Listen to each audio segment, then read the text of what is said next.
ರಾಜ್ಕುಮಾರ್ ಅವರು ನನ್ನನ್ನು ಯಾವಾಗ ಕಂಡ್ರು ಕೂಡ ನಮ್ಮ ಕಾಡ್ನವರು ಅಂತ ಕರೀತಾರೆ ಯಾವಾಗಲೂ ನನಗೆ.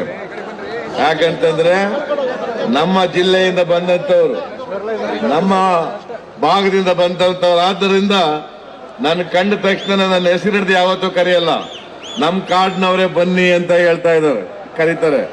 ಹಾಗೆ ನನಗೂ ಕೂಡ ಅತ್ಯಂತ ಇವತ್ತು ಹೆಮ್ಮೆಯ ದಿನ. ಡಾಕ್ಟರ್ ರಾಜ್ಕುಮಾರ್ ಅವರನ್ನ ಕರ್ನಾಟಕ ಸರ್ಕಾರ ಅವರ ವೃತ್ತಿ ಜೀವನದ 50 ವರ್ಷಗಳನ್ನ ನೆನಪು ಮಾಡಿಕೊಂಡು ಅಭಿನಂದಿಸ್ತಾ ಇರ್ತಕ್ಕಂಥದ್ದು ನನಗೂ ಕೂಡ ಅತ್ಯಂತ ಹೆಮ್ಮೆ ಅಂತೇಳಿ ಈ ಸಂದರ್ಭದಲ್ಲಿ ಹೇಳಲಿಕ್ಕೆ ಬಯಸ್ತಾ ಇದ್ದೇನೆ. ನಾನು ಆಗಾಗ ಅವ್ರಿಗೆ ಜ್ಞಾಪಕ ಮಾಡ್ತೀನಿ, ನೀವು ಒಂದೇ ಕಾಡ್ನವರು, ನೀವು 100 ವರ್ಷ ಬಾಳಬೇಕು, ನಿಮಗೆ ಆಯಸ್ಸು ಆರೋಗ್ಯ ಸಿಗಬೇಕು, ಈ ನಾಡಿಗೆ ನಿಮ್ಮ ಮಾರ್ಗದರ್ಶನ ನಿಮ್ಮ ಸೇವೆ ಇನ್ನು ಬಹಳ ವರ್ಷಗಳ ಕಾಲ ಸಿಗಲಿ ಅಂತೇಳಿ ನನಗೆ ಅವರನ್ನ ಭೇಟಿ ಮಾಡಿದಂತ ಸಂದರ್ಭದಲ್ಲೆಲ್ಲ ಹೇಳ್ತಾ ಇದ್ದೇನೆ. ಇವತ್ತು ಕೂಡ ಹೇಳ್ತೇನೆ, ಕರ್ನಾಟಕಕ್ಕೆ ಅವರ ಮಾರ್ಗದರ್ಶನ ಅತ್ಯಂತ ಅಗತ್ಯ, ಇಡೀ ದೇಶಕ್ಕೆ ಅವರ ಮಾರ್ಗದರ್ಶನ ಅತ್ಯಂತ ಅಗತ್ಯ.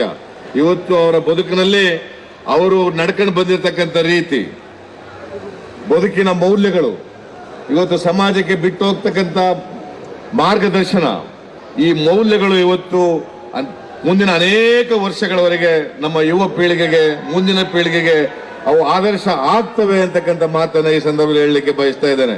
ಪಾರ್ವತಮ್ಮನವರು ಹೇಳ್ತಾ ಇದ್ರು, ಬಹುಶಃ ಇಡೀ ಜಗತ್ತಿನಲ್ಲಿ 206 ಚಿತ್ರಗಳನ್ನು ಅಭಿನಯಿಸಿದ್ದಾರೆ ರಾಜ್ಕುಮಾರ್ ಅವರು.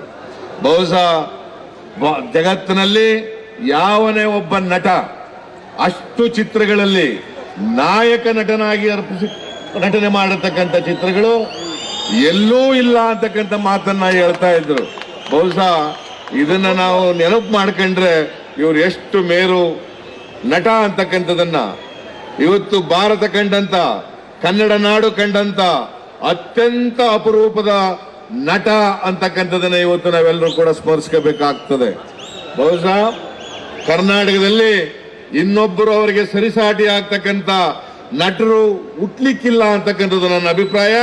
ಅವರಿಗೆ ಅವರೇ ಸಾಟಿ ಅಂತಕ್ಕಂಥ ಮಾತನ್ನ ಈ ಸಂದರ್ಭದಲ್ಲಿ ಹೇಳಿ, ಇವತ್ತು ಈ ನಾಡು ನಿಮ್ಮನ್ನ ಇವತ್ತು ಗೌರವಿಸೋದ್ರ ಮೂಲಕ, ಅಭಿನಂದಿಸೋದ್ರ ಮೂಲಕ, ನಾವು ಸರ್ಕಾರ ಅಭಿನಂದಿಸೋದ್ರ ಮೂಲಕ ನಮ್ಮನ್ನ ನಾವೇ ಗೌರವಿಸ್ಕೊಂಡಾಗ ಆಗ್ತದೆ ಅಂತಕ್ಕಂಥ ಮಾತನ್ನ ಈ ಸಂದರ್ಭದಲ್ಲಿ ಹೇಳಿ, ಇವತ್ತು ನಾನು ಅವರಿಗೆ, ಅವರ ಕುಟುಂಬ ವರ್ಗದ ಎಲ್ಲರಿಗೆ, ಅವರ ಎಲ್ಲ ಮಕ್ಕಳು, ಶ್ರೀಮತಿಯವರಿಗೆ ಆಯುರ ಆರೋಗ್ಯಗಳು ದೊರಕಲಿ ಅಂತ ಹೇಳಿ, ಅವರು ಇನ್ನಷ್ಟು ಕಾಲ ನಮ್ಮ ಜೊತೆ ಇರಲಿ, ಅವರು ನಮಗೆ ಮಾರ್ಗದರ್ಶಕರಾಗಲಿ ಅಂತ ಹೇಳ್ತಾ ನಿಮ್ಮೆಲ್ಲರಿಗೂ ಕೂಡ ನಮಸ್ಕಾರ ಮಾಡಿ ನನ್ನ ಮಾತು ಮುಗಿಸ್ತೇನೆ.